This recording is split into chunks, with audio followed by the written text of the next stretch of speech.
প্যাকেটের ওপর যখন দেখলাম যে এই তেলটা আলট্রা লাইট, তখন ভাবলাম তেল আবার লাইট হয় নাকি? লাইট হওয়াটাই তো অনেক দূরের ব্যাপার, এ আবার আলট্রা লাইট। কিন্তু জানো, যেই মুহূর্তে এই তেলের প্যাকেটটা খুললাম আমি তো দেখে অবাক। এই রংটাও লাইট কালার, গন্ধটাও বাকি তেলের মতন নয়। আর এই তেলটা দিয়ে রান্না করার পর নিশ্চিত হয়ে গেলাম যে সত্যিই এই তেলটা আলট্রা লাইট। লুচি পকোড়ার মতন বাহারি খাবার খেয়েও লাইট লাগছে। ভারী খাবার খাওয়ার মতন যেমন হয় না, একটা আইঢাই আইঢাই চুয়া ডিকুর টাইপের হয়, এই তেলটা দিয়ে রান্না করে খাওয়ার পর কিন্তু সেরকম আমি কিছু ফিলই করলাম না।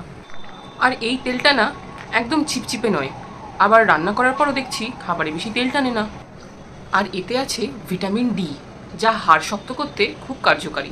আর আছে ALA ওমেগা 3, যা ব্লাডে নর্মাল কোলেস্ট্রল মেনটেন করতেও সাহায্য করে। আপনিও আমার মতন Emami healthy and tasty ultra light refined soybean oil ঘরে নিয়ে আসুন আর আপনার পরিবারকে সুস্থ রাখুন।